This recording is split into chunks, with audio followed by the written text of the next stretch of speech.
आदेश पालन करने के लिए वनवास आ गए। मैं कितना भाग्यशाली हूं, मेरी मां ने, मेरी स्त्री ने कह दिया कि जाओ अपने पिता तुल्य भाई की सेवा करो। गोक एक काम करना, सुबह तुम वापस चले जाओ।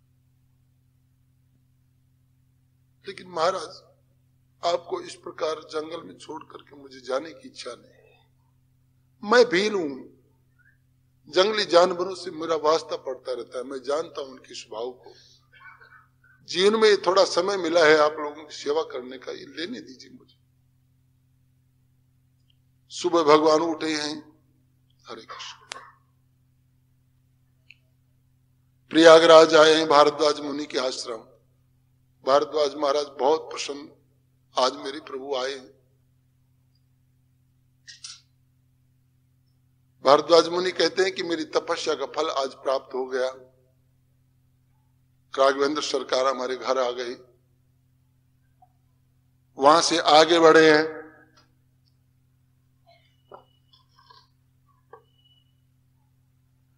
एक अगस्त मुनि का शिष्य अगस्त मुनि के यहां पर शिक्षा ग्रहण की। शिक्षा ग्रहण करने के बाद में अपने गुरु जी को चरण वंदन किया। महाराज गुरु दक्षिणा मांगी। बोलो बेटे, हम तो गुरु दक्षिणा में कुछ लेते नहीं। कितने शिष्य यहां से गुरु बना करके गए, शिक्षा ग्रहण करके आए गए, लेकिन हमने किसी से गुरु दक्षिणा नहीं ली। महाराज आपके भजन के प्रताप से मुझे पता चला है कि कुछ दिनों के बाद में इधर राघवेंद्र सरकार आएंगे। मैं आपसे वचन करता हूं कि जब राघवेंद्र सरकार इधर आएंगे तो सबसे पहले एक समाचार मैं दूंगा आपको और ठाकुर जी के दर्शन कराऊंगा।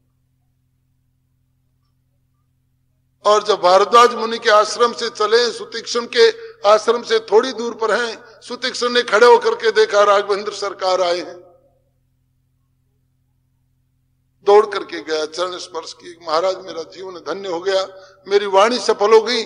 आज मैं आपको मेरे साथ ले चलूंगा गुरु जी के आश्रम पर, गुरु को दर्शन कराऊंगा। और वहीं से आवाज लगाने का, गुरु जी राघवेंद्र सरकार आ गए हैं। अगस्त मुनि ने सोचा मेरा शिष्य कहीं पागल तो नहीं हो। और बात भी सही है, जो इस सतमार्ग पर चलते हैं, जो भगवान का नाम लेने के लिए घर से निकलते हैं, लोग उसे पागल कहते हैं।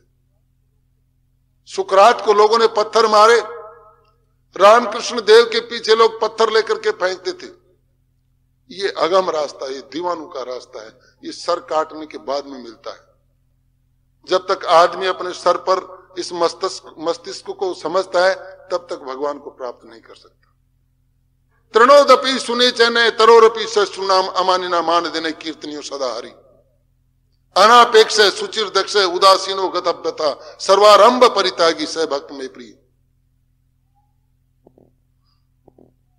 जब धृतराष्ट्र ने कहा कि संजय तेरे को तो दिव्य दृष्टि प्राप्त है, तू मेरे को रण क्षेत्र की बात बता, तो महाराज पूरी कथा का विवरण किया है। 11 अक्षौणी सेना तुम्हारी खड़ी है, 7 अक्षौणी सेना पांडवों की खड़ी हुई है। लेकिन अचानक मैंने देखा है कि दोनों तरफ सेनाओं के बीच में अर्जुन ने अस्त्र नीचे डाल दिए हैं। अस्त्र डालने के बाद में धीरे धीरे वो कृष्ण कन्हैया के चरणों में आकर के लेट ही गया एक तरह से। महाराज मैं ये युद्ध नहीं करूंगा। क्यों? उसने अपनी व्यथा बताई और भगवान ने उसको ज्ञान दिया है। उस ज्ञान को प्राप्त करके अर्जुन ने अपने गांडीव धनुष को फिर से उठाया है और अपने रथ में आकर के और युद्ध करने के लिए तैयार हैं। ये तो रही बात जो मैंने वहां दृश्य देखा वो। अब मैं आपका मंत्री हूं संजय, धृतराष्ट्र जी को कह रहे, मैं संजय आपका मंत्री, आपको मेरी तरफ से एक राय देता हूं। जब युद्ध खत्म हो जाए तब मेरी इस बात को याद रख लेना। आप ये सोच रहे हैं कि मेरी 11 अक्षौणी सेना है, पांडवों के पास 7 अक्षौणी सेना है, हमारी सेना तो 1.5 गुना है, कभी के मार देंगे। हमारे यहाँ धृतराष्ट्र है, मैं हूं, और भीष्म पितामह है, द्रोणाचार्य है, कर्ण है, अनेक सूरवीर हैं।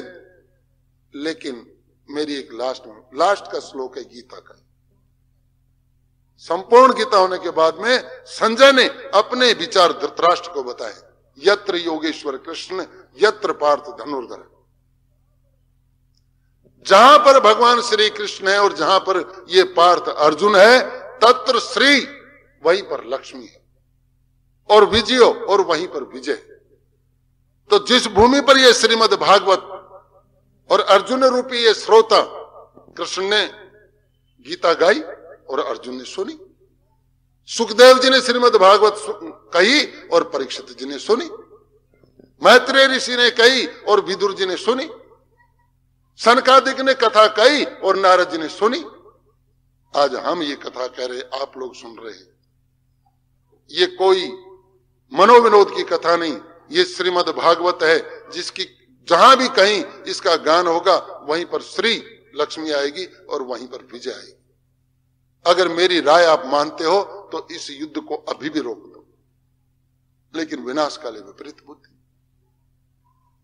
माने नहीं।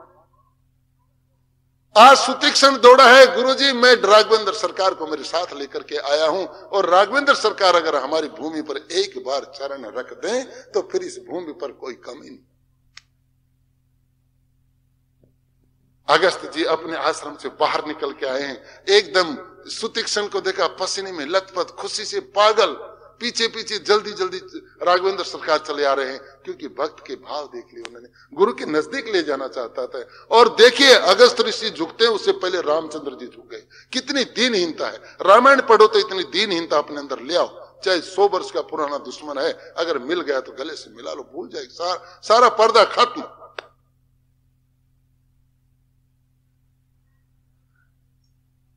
वहां से चल करके मंदाकिनी के किनारे चित्रकूट पर आए,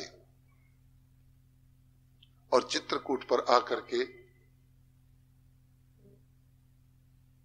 गुहक को कहा है भगवान रामचंद्र जी ने। लक्ष्मण को कहने की हिम्मत नहीं, कह नहीं सके, भाई है ना, सहोदर, छोटा भाई, दुख सहन नहीं कर सकता, मेरा दुख ये सहन नहीं कर पाएगा। तो लक्ष्मण जब पीछे चला गया पानी लेने के लिए, तब निषाद राज को बुलाया। निषाद यहां बोलो महाराज, ये सामने जो बट वृक्ष का पेड़ है, इसमें से थोड़ा दूध लाओ। बस आदेश हुआ, दूध लाने चला, पत्तों में दोनों में दूध लेकर के आए। राघवेंद्र सरकार ने दूध अपने सामने रखा, अपने बालों को खोला, और जब दूध लगाया तो गुहक बेहोश। कितने सुंदर बाल है, और ये बालों की जटा बनाई है ठाकुर जी। लक्ष्मण आया तो दहाड़ मार के रोने लगा, मेरे ठाकुर की ये दशा। लेकिन ठाकुर हर हालत में प्रसन्न है। लक्ष्मण यहां आओ। लक्ष्मण को बैठाया और लक्ष्मण के बालों की भी जटा बनाई। निषाद राज को कहा कि हम यथास्थान पहुंच गए हैं, आप वापस जाओ, अपना राज देखिए। चले गए। जब निषाद राज वापस आया तो सुमंत उन पेड़ों में घूम रहा था। कब निषाद राज आए और कब मैं उनसे रामचंद्र जी के दर्शन करूं। लेकिन निषाद राज को जब अकेला देखा तो सुमंत ने कहा, भैया क्या हुआ? बोलो, भैया निषाद राज, सुमंत जी राघवेंद्र सरकार नहीं आए और न आएंगे। आप जाओ अयोध्या में, महाराजा दशरथ को कह दो कि भरत को राज के ऊपर बैठा, राज सिंहासन पर बैठा। प्रातःकाल का समय था। सुमंत ने घोड़े जोड़े, वापस चला, अयोध्या से 4 किलोमीटर जाकर के बैठ गया। दिन में नहीं जाऊंगा, लोग बाग मेरा रथ को खाली देखेंगे तो मूर्छित हो जाए, और अगर कोई पूछेगा तो मैं जवाब नहीं दे पाऊंगा कि राघवेंद्र सरकार नहीं आए। रात के अंधेरे में जाऊंगा। रात्रि का प्रथम पहर जब गुजरा तब सुमंत रथ लेकर के आए हैं। द्वारपालों को रथ को छोड़ करके अंदर गए हैं। सुमंत ने आकर के जब राम का शब्द उच्चारण किया तो दशरथ ने आंखें खोली। सुमंत, राम आ गया। महाराज राम नहीं आए। राम नहीं आए? नहीं महाराज, राम जी ने आने से मना कर दिया। उन्होंने कहा है कि मैं अब संतों के दर्शन करूंगा, तीर्थाटन करूंगा। राघवेंद्र सरकार नहीं आए। ऐसा लगा मानो हृदय पर वज्राघात हुआ हो। और राम राम कई राम कई, राम राम कई राम, तनु परिहरि रघुवीर बिरहे, राव गए सूर्यधाम। राघवेंद्र सरकार का नाम लेकर के दशरथ महाराज ने अपने प्राण छोड़ दिए। हाहाकार मच गया, कोलाहल मच गया। सुमंत ने उसी समय दूत भेज करके कैकेयी देश को भेजा। भरत महाराज और शत्रुघ्न कैकेयी देश गए हुए, जाओ उनको कहो, उनको लेकर के आए। लेकिन दशरथ महाराज का कोई समाचार नहीं दें रास्ते में। लेकिन जब वो दोनों भाई वापस आ रहे, रथ में बैठे, बड़े अपशगुन और अपशगुन को देख देख करके भरत को ऐसा लगा कि अयोध्या में सकुशल कुछ समाचार है नहीं। रथ अयोध्या में प्रवेश किया। द्वारपालों की तरफ भरत ने देखा। द्वारपालों ने नजरें नीची कर ली। नमस्कार, प्रणाम, राम राम, जय हिंद, कुछ नहीं, और रोने लगे। भरत और शत्रुघ्न रथ से उतर करके अपनी मां के महल में गए हैं। कैकेयी ने उनको देखा है। भरत को कहा है कि ठीक है बेटा, तू आ गया, बड़ी खुशी की बात है, मैंने तेरे राज्य के लिए व्यवस्था कर दी है। बोलो, मेरे राज्य की व्यवस्था? मैंने तो राज्य की कभी आकांक्षा की नहीं, और भैया राम के होते हमें राज्य की कोई आवश्यकता है नहीं। मैं राज्य सिंहासन पर बैठेंगे नहीं माता जी। बोलो, नहीं नहीं, मैंने एक ऐसा षड्यंत्र लगाया जिस षड्यंत्र के तहत राम जी को मैंने 14 वर्ष के लिए वनवास भेज दिया। और भरत जी ने जब ये सुना तो माता जी को कहा कि आप तो मेरी माते हैं, आपको हम क्या करें। लेकिन इसमें जो मंत्रा के षड्यंत्र का पता चला तो शत्रुघ्न जी से नहीं रहा। शत्रुघ्न जी ने मंत्रा को एक लात मारी कि कुलटा, तूने रघुकुल में, ये रघुवंश में क्या कर दिया। वहां से उठे हैं, कौशल्या के पास आए हैं। भरत महाराज बार बार चरण वंदन करके कहते हैं कि माता, इस षड्यंत्र में भरत का कोई हाथ नहीं, कृपया आप मुझे दोष मुक्त रखें। मैंने ऐसा कोई इसमें मेरा अगर एक तिल मात्र भी अगर कुछ हिस्सा हो तो आप जो चाहें वो सजा। कौशल्या ने कहा, बेटा ये बात करने का समय नहीं है, पहले आपके पिताजी का दाह संस्कार का विचार किया जाए। वशिष्ठ मुनि आए हैं, भरत महाराज को साथ लिया है, दाह संस्कार की तैयारी की है। इधर दाह संस्कार की तैयारी हो रही है, उधर भरत को राज सिंहासन देने की तैयारी। वशिष्ठ महाराज को कहा कि महाराज भरत जी को आप समझाइए किसी तरह से इस राज सिंहासन पर वो बैठे। दाह संस्कार हो गया, स्नान हुआ, वापस महल में लोग आए। वशिष्ठ जी ने भरत जी को कहा कि भाई रामचंद्र जी चले गए, लक्ष्मण चले गए, अब तुम दोनों में भरत बड़ा है, आप ऐसा कीजिए, आप राज सिंहासन पर बैठिए। भरत जी ने कहा कि महाराज ये तो अयोध्या का राज है, अगर त्रिभुवन का राज भी मिले तो भी मैं उस राज्य पर राम के बिना मैं नहीं बैठ सकता। राम तो मेरे आराध्य, मेरे हृदय कमल पर तो भगवान राम का निवास है, मेरे इस सिंहासन पर राम का निवास है, तो मैं उनके सिंहासन पर कैसे बैठ जाऊं? तो महाराज ऐसे करो, अपन सब चलते हैं और चल करके राघवेंद्र सरकार को वापस लाएंगे। आप मेरे इस अभियान में सहयोगी बन जाइए। सबको जच गई। अयोध्यावासियों ने एक स्वर से कहा कि सब चलेंगे और राघवेंद्र सरकार को वापस लाएंगे। भरत ने कहा कि आप लोगों को जाने की आवश्यकता नहीं, इतना कष्ट उठाने की आपको आवश्यकता नहीं, आप मुझे जाने दीजिए, मैं जाऊंगा, मैं लेकर के आऊंगे। बोलो नहीं, क्या राम नहीं तो वो हमारा क्या काम। और रथ सजाया है, वशिष्ठ मुनि को बैठाया, अरुंधति माता बैठी है, दूसरे रथ में तीनों माताओं को बैठाया गया है। भरत के पास जब रथ लेकर के आए तो भरत ने रथ में बैठने से मना कर दिया। अब मैं कोई सुख सुविधा का भोग नहीं करूंगा, मेरे राघवेंद्र सरकार नहीं है तो मेरे लिए सब ये निरर्थक है। रथ में नहीं बैठे, लेकिन सब लोगों ने कहा कि भरत अगर रथ में नहीं बैठेगा तो ये पब्लिक भी कोई नहीं बैठेगी और सबको बड़ा कष्ट होगा। वृद्ध माताएं हैं, भगवान के दर्शन करने के लिए जा रही, इनको किसी तरह से वशिष्ठ मुनि आए हैं, तुम एक काम करो, बैठ जाओ।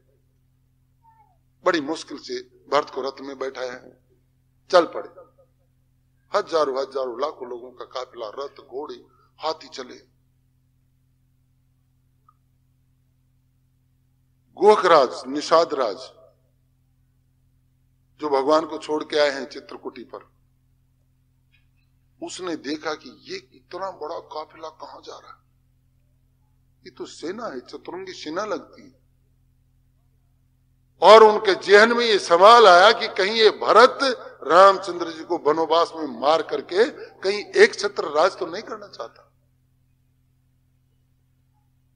ये भगवान का दास अभी जिंदा है, मेरी ये भीलों की सेना, ये कट्टर सेना जिसको मैंने वर्षों से बड़े प्रयत्न से तैयार की है, इसके रहते हुए कोई रामचंद्र जी की तरफ आंख उठा करके देख ले, ये कभी संभव हो सकता है? और उसने अपनी भील सेना को आदेश दिया कि रणांगण में, समर क्षेत्र में युद्ध करने के लिए तैयार हो जाओ। लेकिन तब तक एक वृद्ध भील उठ करके आया, आकर के गोखराज को कहा, निषाद राज को कहा कि महाराज आवेश में कोई कदम न उठाइए। क्यों महाराज? कुछ लोगों ने, हमारे गुप्तचरों ने समाचार दिया है कि वो जो भरत जी आए तो भरती है, लेकिन वो तो हाय राम हाय सीधी करते आ रहे। वो तो राम के वियोग में मरणासन है महाराज। उन्होंने ऐसा लगता है जैसे आज 6 दिन से कुछ खाया नहीं, चेहरे की क्लांति क्षीण पड़ गई है। आप कहां युद्ध की बात करते हैं, यहां तो प्राणों की खेचातानी मची हुई है। और निषाद राज ने सोचा कि क्यों ना हम थोड़ी देर का इंतजार कर ले, देख ले। अच्छा सैनिकों, मेरे अगले आदेश तक का इंतजार कीजिए। पानी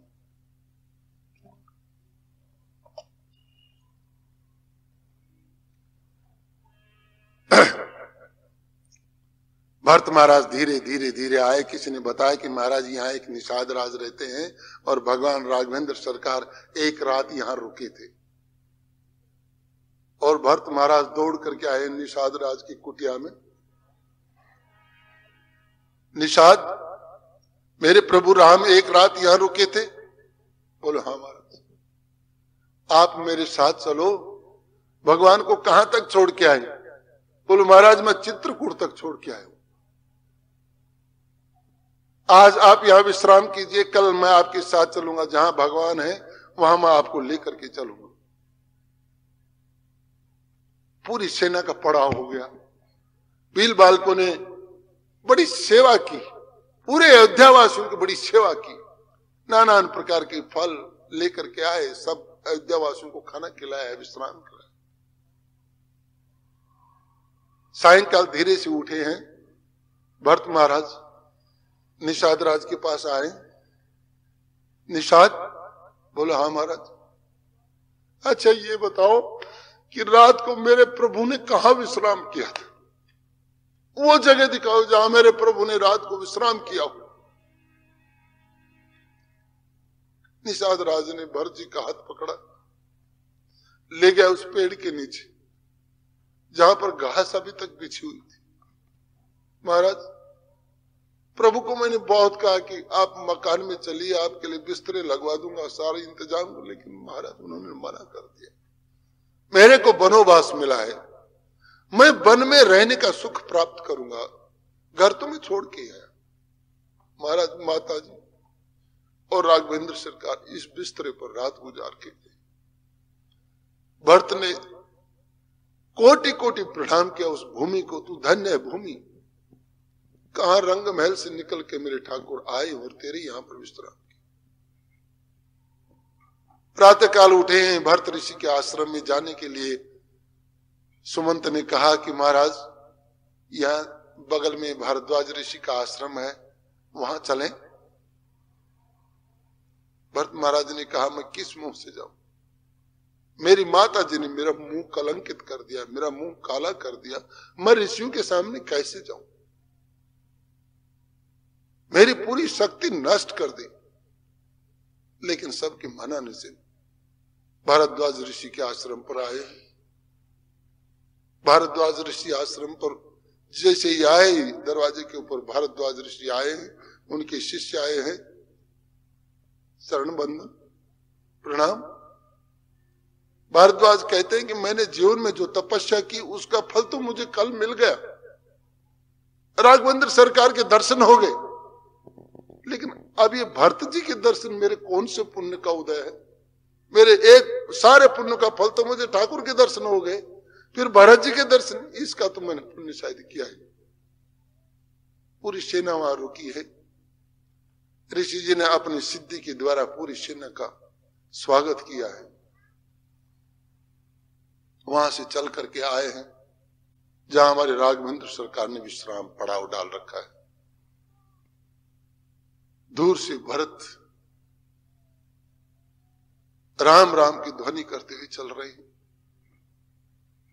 लक्ष्मण ने दूर से देखा कि ये चतुरंगी सेना क्यों, कहीं भरत की नीयत तो नहीं डोल गई, मेरे राघवेंद्र सरकार के ऊपर कहीं उसकी कुदृष्टि तो नहीं।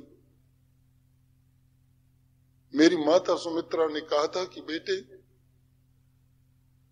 शरीर में अंतिम बूंद की, खून की अंतिम बूंद तक राघवेंद्र सरकार की रक्षा करना। शायद वो समय अब आया है, प्रकृति मेरी परीक्षा लेना चाहती हो। और लक्ष्मण ने अपना धनुष उठा लिया, प्रतिज्ञा करने जाना था, रामचंद्र जी ने रोक दिया। लक्ष्मण ऐसी बात नहीं, भरत मेरे से मिलने आया। राघवेंद्र सरकार खड़े हो गए। देखो उसकी मुख की क्लांति ठंडी पड़ गई, तुम दूर से देखो भरत को। और भरत लौटता है, गिरता है, उड़ता है और राम राम करते हुए भगवान के चरणों में आकर के लेट गए। बड़ी श्रद्धा से भगवान ने भरत की कंधे से कंधा मिलाया, उठाया, अपनी छाती से लगाया। भरत, प्रकृति के विधान के सामने किसी मनुष्य की बिसात नहीं जो अपनी चौसर बिछा दे। तुम्हें चिंता करने की आवश्यकता नहीं, माता जी का आदेश है, तुम धैर्य से पालन करो। 14 वर्ष तो देखते देखते चले जाएंगे। महाराज आश्वासन देने की जरूरत नहीं, ढाढ़स बंधाने की जरूरत नहीं।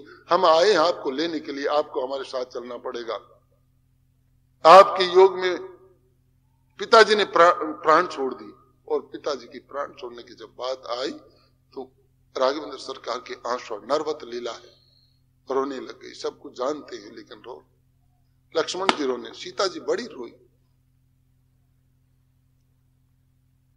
सारी औपचारिकता हुई। वशिष्ठ मुनि को कहा कि महाराज हम तो कह नहीं सकते, आप कह दीजिए राघवेंद्र सरकार को चलने के लिए। वशिष्ठ मुनि कहते हैं कि मैं तो तत्व का जानकार हूं, मैं नहीं कह सकता। ये नरवत लीला कर रहे हैं, इस लीला में मैं अपनी कोई व्यवधान नहीं खड़ा करना चाहता। भरत जी गए हैं महाराज, ये जितने अयोध्यावासी आपको वापस लेने के लिए आए। बोलो भरत ये नहीं हो सकता, तुम जाओ इनका पालन करो। तो भरत जी कहते हैं कि मैं इनका पालन कर दूंगा, लेकिन मेरे लिए तो कोई संबल दीजिए, मैं किसके सहारे अपना जीवन निकालूं। तो राघवेंद्र सरकार ने अपने चरण पादुका भरत जी को दी है।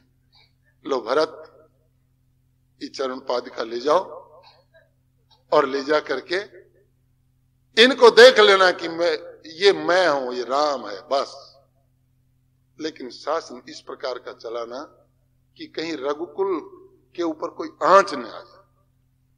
भरत आए हैं, बड़ा अच्छा सुंदर शासन चलाया,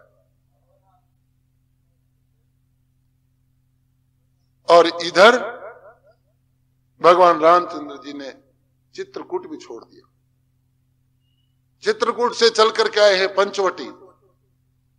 पंचवटी में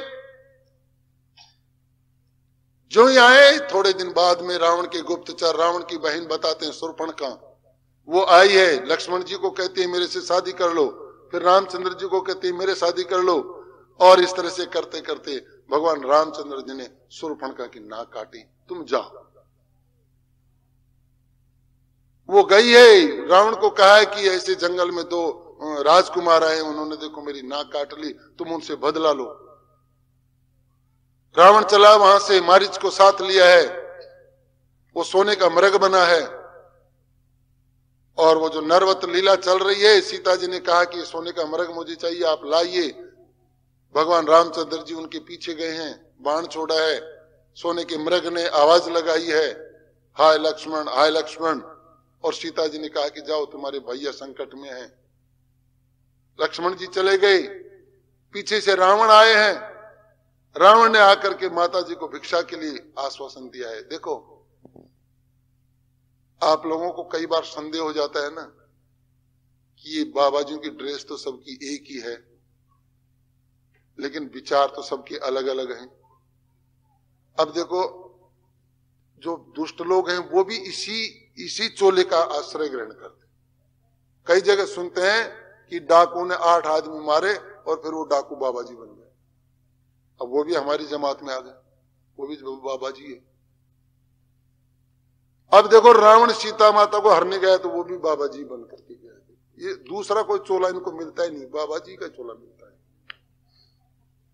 अरे हमारे ऊपर रहम खाओ, अरे दुष्टो पापियो, हमें रोटी खाने दो। फूट पड़ जाती है, और फूट से बड़ा सर्वना। एक मेरे को छोटी सी बात याद आ गई। एक मास्टर जी थे, तो मास्टर जी की घरवाली से कभी बनती नहीं थी, और बच्चे थे उसके 2, एक लड़का एक लड़की, उनकी माता जी से नहीं बनती, मतलब पूरा घर उठपटांग। तो कथा किस लिए करें कि आपके घर में कहीं ऐसा हो तो उसको ठीक कर लेना, वरना व्यास आसन से ये बातें करने की कोई जरूरत नहीं है। लेकिन इसलिए कहते हैं कि ऊंची भाषा नहीं समझ सको तो देसी भाषा में समझो, कि अपने घर में ये नाटक मत होने देना। कैसा, एक बार समाचार आया मास्टर जी के पास कि महाराज परसों आपके यहाँ पर इंस्पेक्शन है, इंस्पेक्टर साहब आ रहे हैं। तो गांव के मास्टर ने अपने कभी धोती पहन के चले गए, कभी फटी पहन के चले गए, कभी 1 लांग की पहन गए, कभी 3 लांग की बांध गए, कौन देखता वहां गांव में। लेकिन आज समस्या आ गई, भाई इंस्पेक्टर साहब आए हैं, और अगर वो हमारी ड्रेस खराब देख लेंगे तो हो सकता है यार ये मास्टर क्या कर्म का, कोई रेड लाइन मार जाए तो सावधान हो जाए। क्या करें, बोला ऐसे करते हैं, ये धोती वोती तो नहीं चलेगी, एक पायजामा सिमा लेते हैं और एक कुर्ता सिमा लेते हैं, और जिस दिन इंस्पेक्टर जी आएंगे वही पहन करके जाएंगे। फिर क्या कह सकते हैं, ड्रेस तो टनाटन हो जाए। गए हमारा 2.5 मीटर कपड़ा खरीदा, 2.5 मीटर कुर्ते का कुर्ता बनाया, और वो पायजामा बनाया, पायजामा बना करके लेकर के आए हैं घर, और घर आकर के अंदर वाली कोठरी में गए, पहन के देखा है। अब पहन के देखा तो जो वो पायजामा था 4 आंगुल बड़ा, नीचे झाड़ू निकाल रहा है। अरे दर्जी ने ये कैसे नाप लिया भाई। अपने घर वाले को, भगवान सुन रही है, इधर यहां क्या हुआ। अरे दर्जी ने 4 आंगुल पायजामा बड़ा बना दिया, तू ऐसे कर, अपने तो मशीन है, इसको काट के थोड़ा ठीक कर दे। अब महाराज उनकी कभी जीवन में बनी नहीं। 20 तो दर्जी को और 70 मास्टर जी को। तुम्हारी आंखें फूट गई, नाप नहीं देना। जहां दुनिया भर के आजकल इंची टेप चले हुए हैं, नाप चले हुए हैं, सारी व्यवस्था है, वैज्ञानिक योग आ गया, तुम्हारा अभी तक चले पजामा का नाप नहीं ठीक हुआ। तुम पड़ो भाड़ में, तुम्हारा दर्जी पड़े भाड़ में, और ये पायजामा पड़े चूल्हे में। अच्छा भाई तू इतनी गालियां मत दे, इतना तू गुस्सा मत कर, देखे कोई व्यवस्था करते। अरे नरेंद्र, अरे तू भी तो कॉलेज में पढ़ता है, तेरे को ध्यान है आजकल कटिंग वटिंग सिखाते कॉलेज में। बोले पापा बात ही मत करना, कोई काम मत। अरे पायजामा ठीक करना है, 4 अंगुल काट के बस एक सिलाई मारनी है। क्रिकेट का मैच इतना जबरदस्त आ रहा है, आज फाइनल का मैच है और आपकी लगी हुई पायजामे की। रखो रखो अपना चाहे पायजामा। बेटी को कहा बेटी इसको ठीक कर दे। बोले पापा जी मैं इसको ठीक तो कर देती, लेकिन ऐसे है आज मेरी सहेली का जन्मदिन है और मुझे वहां गिफ्ट लेकर के जाना, बाजार जा रही हूं, गिफ्ट अगर नहीं होगा तो मेरी वहां इज्जत नहीं होगी। मास्टर ने देखा ये कौन बात तो बेकार, किसी को कुछ कहना सुनना सब बेकार है। और बेचारे ऊपर चुपचाप गए, किसी को बोले नहीं, चौबारे में गए ऊपर वाले कमरे में, जाकर के अपनी मशीन निकाली और मशीन निकाल करके उस पायजामा को थोड़ा 4 अंगुल नाप करके काट करके ठीक करके अपनी बक्सा में रख दिया। सुबह चलेंगे स्कूल में, चल पहन ले। अब संजोग की बात ऐसी हुई कि रात को कहीं कथा थी, कोई पंडित विद्वान पंडित कथा कर रहे थे, तो मास्टर जी की घरवाली जो थी वो कथा सुनने गई।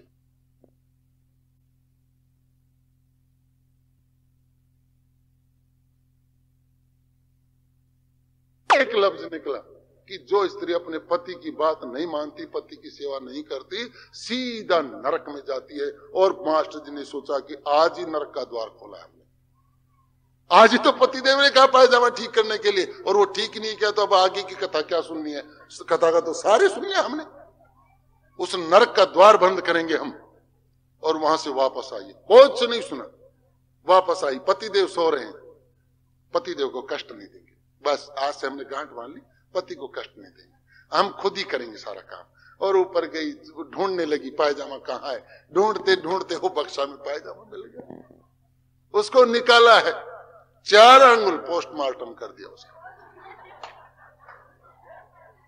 सीम दिया उसको, एकदम सीम करके रख दिया।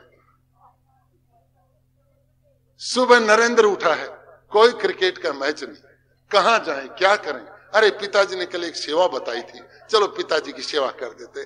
नरेंद्र ने भी सेवा कर दी और बेटी बबीता ने भी सेवा कर दी। उस पायजामा की वो दुर्दशा कर दी कि शब्दों में क्या वर्णन करें।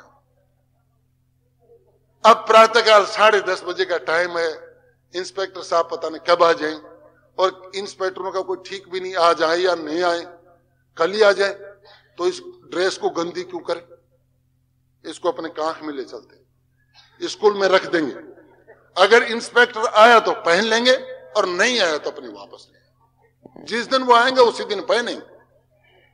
ड्रेस को ले जा करके ऑफिस में रख दिया, बच्चों को कहा कि भैया जब इंस्पेक्टर साहब आए तो मुझे दूर से बता देना, मैं ड्रेस चेंज कर लूंगा। ठीक है। बच्चे पढ़ने लगे, कोई बाहर पीपल के नीचे क्लास लगी, कोई कहां लगी है, और आजकल जीपों का साधन है, रोड के साधन है, और जीप आई, घर घस लगी और बच्चे चिल्लाए मास्टर जी इंस्पेक्टर जी आगा। हर साहब दौड़ के ऑफिस में गए हैं, कुर्ता पहना है, पायजामा पहना है, और कुछ जाओ महाराज जाओ जाओ जाओ, देखो नमस्कार नमस्कार, आइए आइए। अब इंस्पेक्टर साहब उस पायजामा को देखते रह हंसते, खूब हंसते। मास्टर जी ने सोचा इंस्पेक्टर जी बहुत प्रसन्न है मेरे ऊपर, मेरी ड्रेस पर बड़ी खुश हैं, लेकिन जब हंसते हंसते रुके ही नहीं, तब बोले महाराज क्या बात है, बहुत हंस रहे।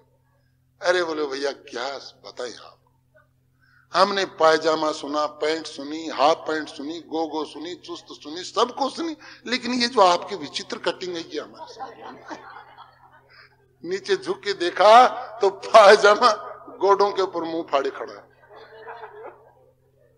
बोले महाराज ये हमारे घर की फूट है, ये हमारे घर की फूट है। तो जिस घर में फूट होगी ना, उनके पायजामा इस तरह से ठीक होते।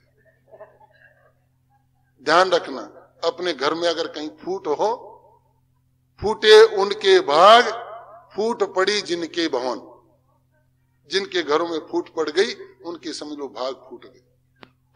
रमण हरि बोल, जय जय राधा अशोक जी।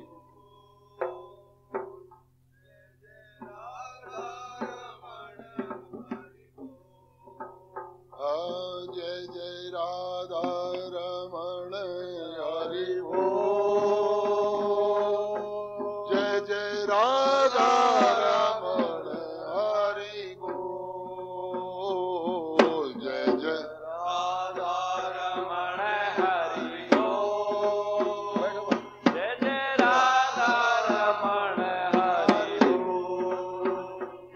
गोपाल राधे कृष्णा गोविंद गोविंद गोपाल राधे कृष्ण गोविंद गोविंद गोपाल राधे गोपाल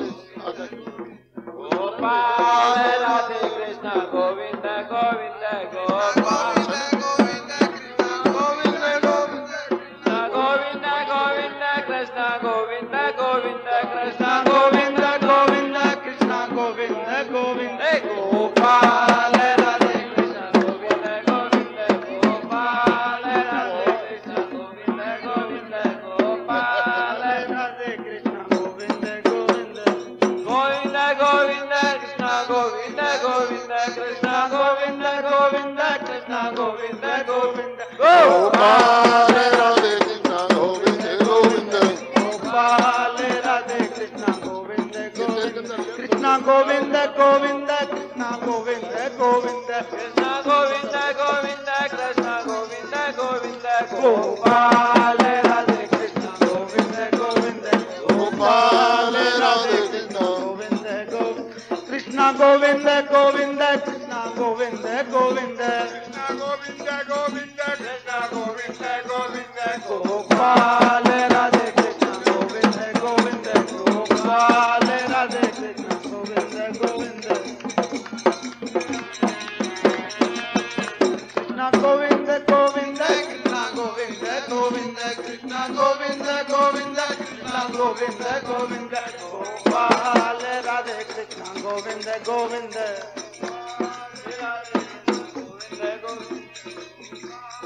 राधे कृष्ण गोविंद गोविंद हरे कृष्ण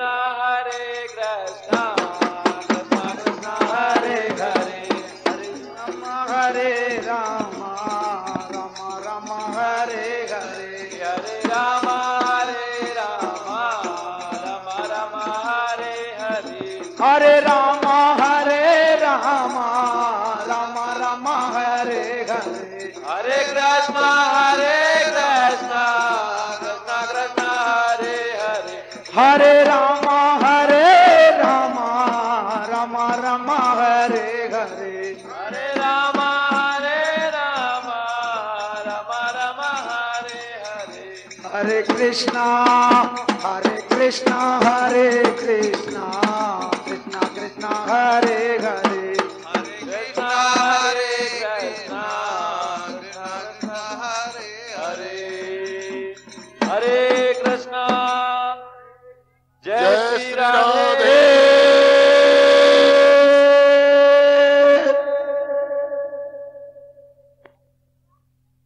शूर्पणखा की नाक काटी और शूर्पणखा जब चली गई तो भगवान श्री राम ने सीता माता को कहा कि देखो अब हमारी नरवत लीला आरंभ होगी, इसलिए आप अपनी माते भूमि में प्रवेश कर जाइए और हमारी नरवत लीला में साथ दीजिए। माता ने भूमि में प्रवेश किया और दूसरा स्वरूप धार करके भगवान के साथ रहने लगे थे। उसी स्वरूप को आज रावण चुरा करके ले गया।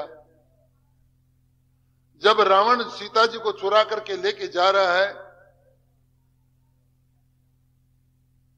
तो भगवान रामचंद्र जी का नाम ले रही हैं बार बार, तो भगवान का एक परम भक्त जटायु दौड़ करके आया है और अपनी श्रद्धा के अनुसार रावण से युद्ध किया है, लेकिन रावण ने उसको तत्क्षण परास्त कर दिया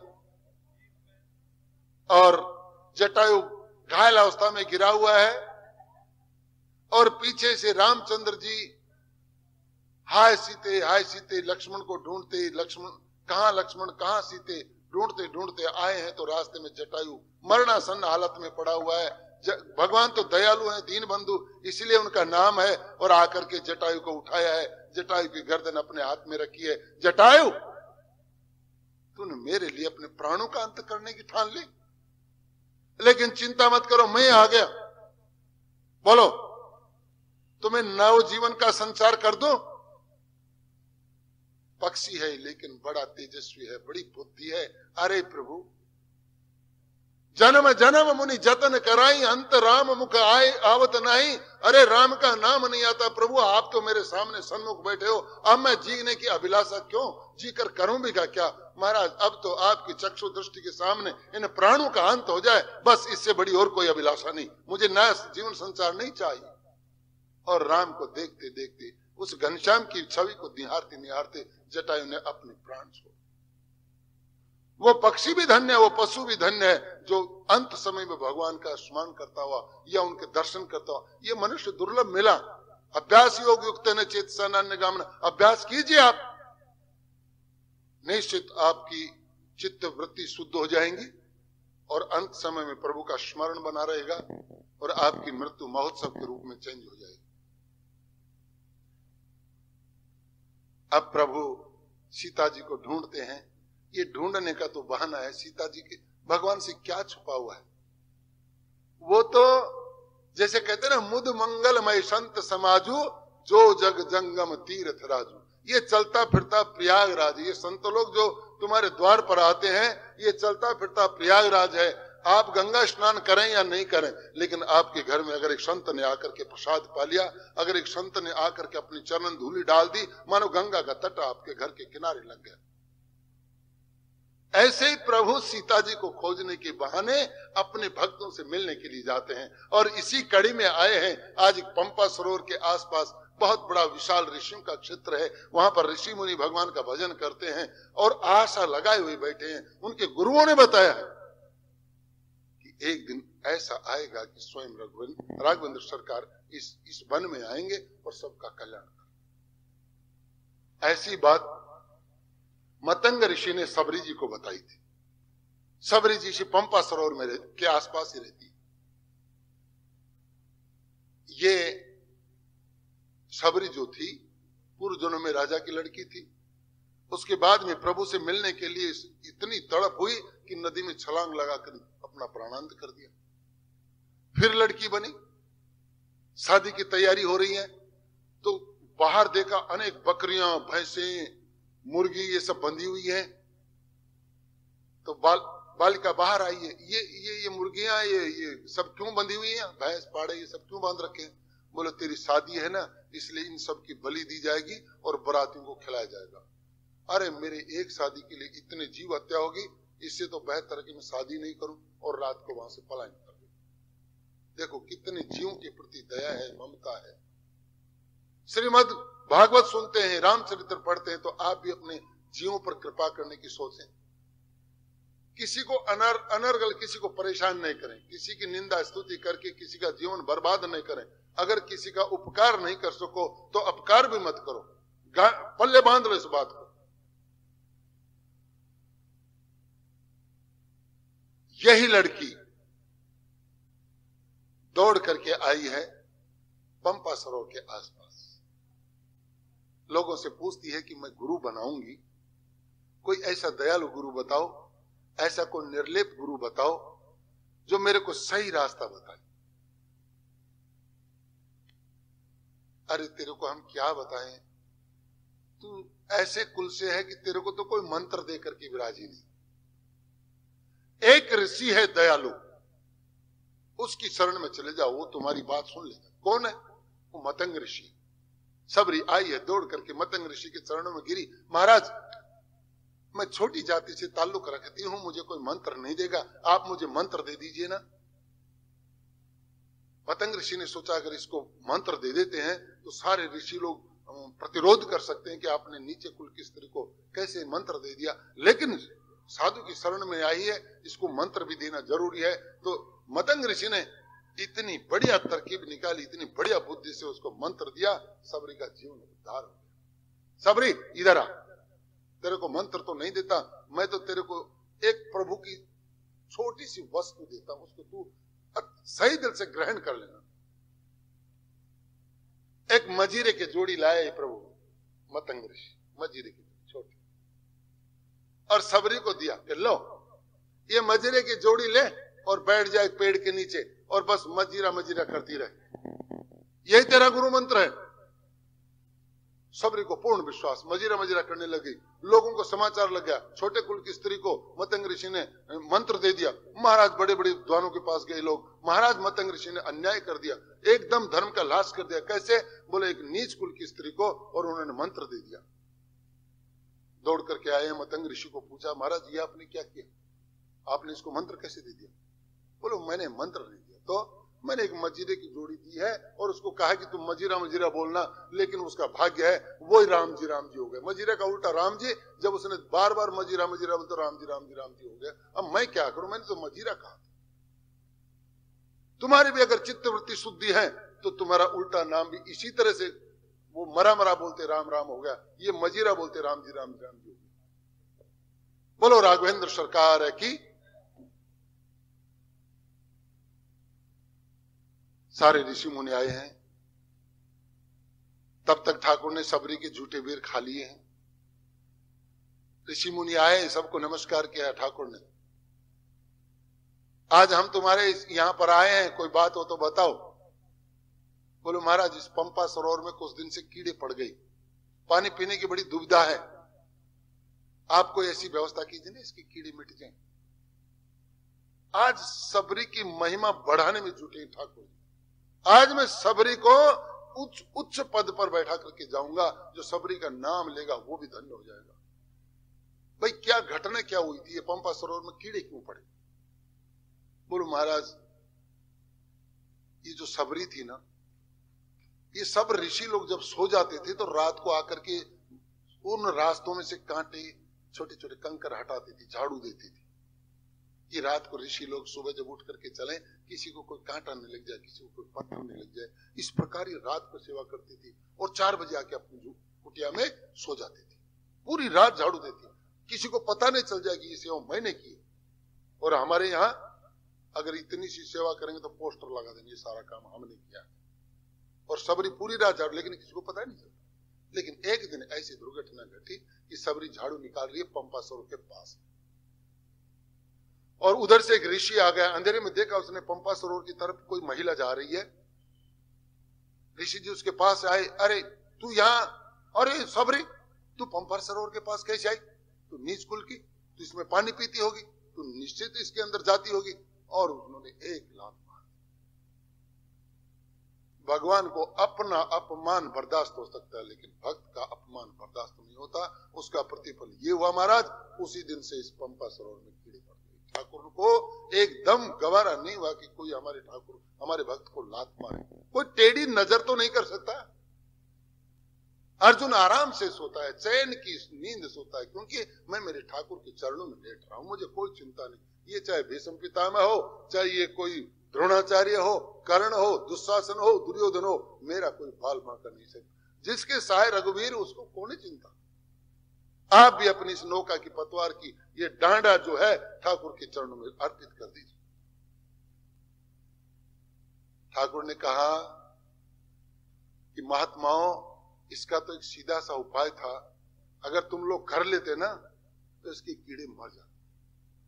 बोलो महाराज हमारी तो समझ में नहीं आई, आप बता दो ना वो उपाय। देखो ठाकुर ने कितना सुंदर उपाय बताया है। आप लोग एक काम करो, एक पात्र में जल लेकर के आओ और उस जल से इस सबरी के चरण प्रक्षालन करो, चरण धो सबरी के, और उस जल को ले जाकर के, उस चरणामृत को ले जाकर के पंपा सरोवर में डाल दो, जाओ कीड़े मर जाएं। और सबरी ने भगवान के पैर पकड़े। महाराज अन्याय कर रहे हो, ये ऋषि ये संत लोग मेरे चरण। बोले तू तो भक्ति में सबसे ऊंचे चढ़ गई। क्यों? प्रथम भक्ति संतन कर। तूने तो इतने वर्ष मतंग ऋषि की सेवा की और मतंग ऋषि से तूने वरदान ले लिया। जब मरणासन हुए मतंग ऋषि तो सबरी चरण पकड़ के रोने लगी, महाराज आप मेरे गुरु, आप तो जा रहे हो लेकिन प्रभु से तो मेरी मुलाकात नहीं। बोलो बेटी इस मंत्र का जप करना, इसी स्थान पर रहना, ठाकुर चल करके तेरे द्वार पर आए। और आज मेरे गुरु की वाणी सत्य हो गई।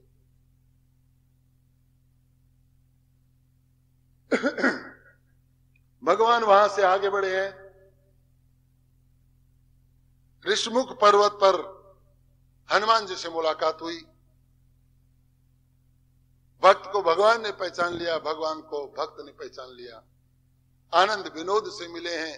माते आप लोग यहाँ विराजमान रहिए, विश्राम कीजिए, मैं एक व्यक्ति से आपको और मिलाऊंगा। भगवान कहते हैं कि भैया हमारी सीता जी चोरी होगी, उसमें आप लोगों को कुछ मदद करनी पड़ेगी। लक्ष्मण जी ने भी कहा कि हनुमान आप हमारी मदद करो। बोला ऐसे करते हैं, यहाँ एक सुग्रीव रहता है, सुग्रीव से और मिलते हैं, उसके पास बहुत भारी सेना है।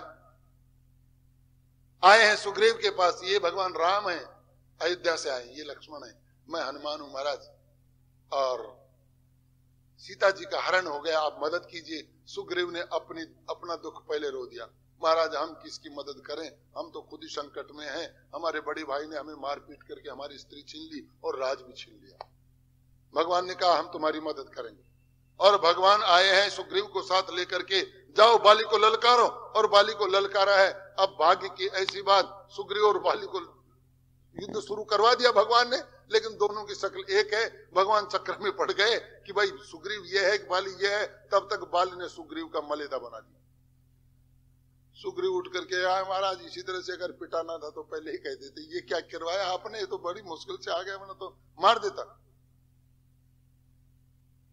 तो भगवान ने कहा भाई समस्या ये होगी, हम पहचान नहीं पाए तुम दोनों, तुम्हारी तो शक्ल एक जैसी, शरीर भी एक जैसा है। महाराज इस बाली को वरदान है कि जो सामने लड़ता है उसका आधा बल इसमें चला जाता है। हरे कृष्ण, आप एक काम करो, राघवेंद्र सरकार ने अपनी गले में से एक माला निकाली और सुग्रीव को पहना, तो बाली तो यहीं मर गया, उसको राज सिंहासन तो यहीं दे दिया। ठाकुर जी ने अगर माला पहना दी तो विजय वर माला है ये, अब उसको रोके कौन। और देखते देखते बाली का प्राणांत हो गया। बाली ने बड़ी प्रार्थना की, ठाकुर जी ने कहा कोई चिंता की बात नहीं, हमारे हाथ से मरा है, तेरी को गति हो। और आ गए हनुमान जी के पास। फिर बाली ने कहा कि हम आपकी मदद करेंगे, लेकिन 4 महीने बीत गए, सुग्रीव आके मिला ही नहीं ठाकुर जी से। बाली मर गया, लेकिन सुग्रीव 4 महीने तक बात ही नहीं करने आया। तब फिर भगवान वापस गए, लक्ष्मण जी ने धनुष उठा लिया कि तूने अपना तो काम कर लिया, वो हमारे साथ नहीं लगता। तो सुग्रीव डर गए। अब साथ लगे हैं, मीटिंग की है, माता जी को ढूंढा जाए, सबको अलग अलग दिशाओं में भेजा है।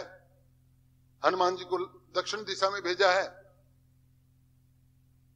समुद्र के किनारे आए, हनुमान जी ने छलांग लगाई, समुद्र में वो राक्षसी परछाई देखते हैं, पक्षी को खींच लेती है, हनुमान जी को वो खींचने लगी, मैं तेरे को खा जाऊंगी।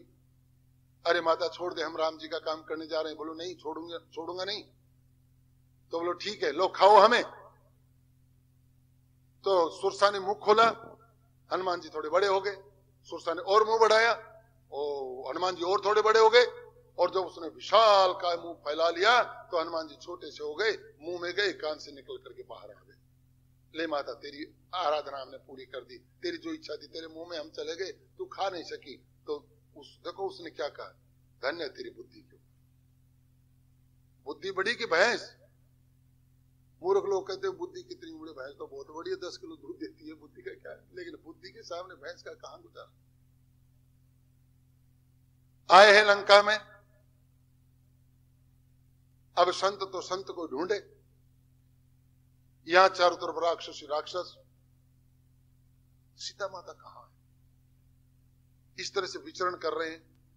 माता जी का पता नहीं लगा, क्योंकि माता जी कहीं दूर एक बगीचे में, और ये यहां घूम रहे हैं मंदिरों में, जहां रावण रहता है, कुंभकर्ण रहता है। एक बार तो उनको वहम हो गया, डोंगरे जी लिखते हैं, जो मेघनाथ की घरवाली थी उसको देख करके भगवान को ऐसा लगा जैसे माता जी, क्योंकि वो भी अति सुंदर है। सुबह प्रातः कल 4 साढ़े 4 बजे का समय, उस समय एक महात्मा खड़ा हुआ। इस लंका में भी एक महात्मा रहता है। उठते उन्हें जय श्री राम, सीताराम, राधे श्याम। और हनुमान जी ने जब श्री राम का नाम सुना तो दौड़ करके आए, उस दरवाजे के सामने खड़े होगी, भक्त है इसमें, जरूर खोलेगा तो मैं इसे बार बार नमस्कार करूंगा। और विभीषण जी ने दरवाजा खोला, हनुमान जी लेट गई चरणों में। अरे महाराज इनमें कहां रहते हो आप लोग।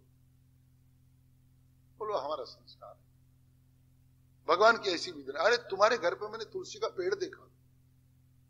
बोलो महाराज वैष्णव के यहाँ तो तुलसी का पेड़ होता ही, जिस घर में तुलसी का पेड़ नहीं समझो वो वैष्णव, क्योंकि तुलसी जी के पत्ते के बिना ठाकुर जी को भोग ही नहीं लगता। आप चाहे 1000 बार उनके सामने 56 प्रकार का भोग रख दो, अगर तुलसी का पत्ता नहीं डाला तो कुछ नहीं। उदाहरण है इसका। एक बार कुरुक्षेत्र में आए थे द्वारिका से लोग, ब्रजवासी लोग। नारद जी ने सत्यभामा को बहका दिया। वो नारद जी का काम, अरे कुरुक्षेत्र में आए हो, कुछ दान तो करो, दान। और दान ऐसा करो जो तुम्हें अगले जन्म में मिले, वैसा का वैसा मिले। अगर इस जन्म में तुम 1 लाख रुपए दान करोगे तो अगले जन्म में 1 लाख मिलेगा। तो सत्यभामा तो बुद्धिमान है, तो बोले हम पैसा का दान क्यों करेंगे? तो बोले हम ठाकुर जी का दान करेंगे, जो ठाकुर जी हमें दोबारा फिर मिलेंगे। देखो कितनी बुद्धि लगाई। बोले हमने कृष्ण का ही दान किया। बोलो किसको किया? बोला आपको किया। बोलो छोड़ो संकल्प, जल लिया, संकल्प छोड़ दे, जाओ ठाकुर जी का दान हमने तुम्हारे यहां किया। अब महाराज नारद जी खड़े हुए, बोले महाराज खड़े हो। कृष्ण भगवान खड़े हो, चलो हमारे साथ। अरे नारद जी इनको लेके जा रहे हो फिर हमारे साथ? बोलो दान कर दिया, दान की वस्तु तो हम ले जा सकते हैं। अरे नहीं नहीं नहीं भाई उसको छोड़ो, ऐसे नहीं। बोलो नहीं, इनके बदले में कुछ गहने लत्ते दो तब हम छोड़ेंगे, ऐसे तो नहीं छोड़ेंगे, वरना हम लेके जाएंगे। तो सत्यभामा जी को अहंकार है। रुक्मणी ने कहा चिंता मत कर दीदी, मेरे पास भी क्वांटलों सोना है, तोल देंगे इनके बगल में। और सारी वो जो 8 पटरानियां थी खड़ी हो गई, दीदी घबराना मत। और लगा दिया महाराज वहां बड़ा तराजू। एक तराजू में गोविंद को बैठाया है और दूसरे तराजू में सत्यभामा ने अपने बक्सा खोल करके सारा वो गहना पाती रख दिया, लेकिन इतना सा भी नहीं हिला ऊपर। रुक्मणी जी ने अपनी बक्सा खोली और सारा गहना रख दिया।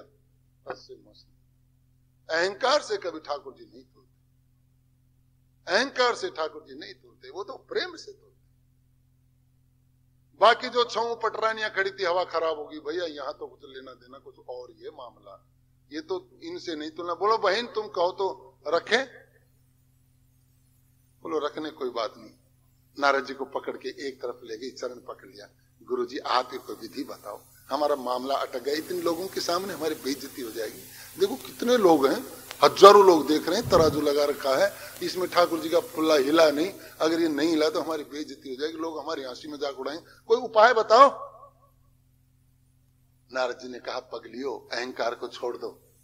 वहां ब्रजवासी रुके हुए आए उधर, उनके पास जाओ, राधा जी है वहां, राधा जी, उनको जाके पूछो विधि। मेरे को भी पता नहीं ये गोविंद कैसे तुलते हैं, राधा जी को पता है, वो इनकी अंतरंगा शक्ति है। और महाराज दोनों बहनें दौड़ करके आई हैं राधा जी के खेमे में आकर के, ए राधा बहन आज हमारी नया संकट में है, कुछ उपाय बताओ। क्या हुआ बहन? वो कृष्ण की याद में रो रही, बैठी बैठी आंखों से अश्रुपात हो रहे। 24 हर समय कृष्ण का विरह है, मिल जाते हैं तो भी विरह है, नहीं मिलते हैं तो भी विरह है। बस गंगा जमुना चल रही है। ये ब्रजवासियों की जिस दिन से भगवान कन्हैया छोड़ के गए, ब्रजवासियों की यही हालत है। आज वहीं वो खेमे में भी वही हालत है। उसने राजा जी ने रोते रोते पूछे क्या बात है? बोलो बहन ये बात होगी। बस बाहर गई है, तुलसा जी की बिड़ले को एक परिक्रमा लगाई है, एक पत्ता तोड़ा है, अपने आंसुओं में डुबो दिया उस पत्ते को। जाओ बहन ये रख देना, मेरे ठाकुर तुल जाए। सारा सोना उतार लिया और एक तरफ जो ही वो पल्ले में रखा, ठाकुर जी को पल्ले में रखा। इसलिए बिना तुलसा के पत्ते के ठाकुर जी भोग नहीं लगाते। आप माँ बहनें यहाँ आज बहुत अच्छा सुयोग अवसर है, आप व्यास गद्दी से सुन लीजिए। जब भी कभी खाना बनाएं, कभी भी खाना बनाते ही 2 रोटी चुपड़ करके तो कोई बात नहीं, ठाकुर जी लूखा भी खा लेंगे, लेकिन भगवान ने सब कुछ दिया, चुपड़ देना उसको। चुपड़ करके दोनों रोटियों को रखना, थाली में जमाना, कटोरी में थोड़ी सी घी और चीनी, कटोरी में नहीं तो उसी रोटी के ऊपर थोड़ी सी चीनी, चीनी नहीं है तो पतासा डाल दो, पतासा नहीं डाल तो गुड़ डाल दो, क्योंकि मेरे गोविंद को मीठा बहुत प्यारा है। माता यशोदा से बताऊंगा अभी, अब आ रहे हैं गोविंद, आ रहे हैं थोड़ी देर में, और वो क्या क्या खाते हैं क्या पीते हैं मैं सब कुछ बताऊंगा। उनको मीठा बहुत प्रिय है। लगा करके एक तुलसी दल डाल करके ठाकुर जी के सामने रख दीजिए, पर्दा डाल दीजिए। और संस्कृत नहीं आती हमें, गोविंद हमें संस्कृत नहीं आती, बस जो रूखा सूखा था आपके सामने भेंट कर दिया। अब इससे ज्यादा आप कुछ मांगोगे तो हमारे बस की बात नहीं है, इसको आप ग्रहण करना पड़ेगा। उच्छिष्ट कर दीजिए, इस उच्छिष्ट को मेरा परिवार खा लेगा ना तो उसको समृद्धि आएगी, सुख संपत्ति मेरे घर में आएगी। इस विचार से उस खाने को उठा करके वो प्रसाद आप अपने बच्चों को खिलाओ, देखो उनकी कितनी तेजस्वी बुद्धि होती है, कितना उनका विवेक होता है और कितने वो धैर्यशाली होते हैं। लेकिन नहीं, छोरो बाहर का जो रोटी बनी कौन बनी, सीखी ले खा ले, ये तो ये कोई भोग थोड़ी है। पहलो टुकड़ो ठोक दियो का मुंडा।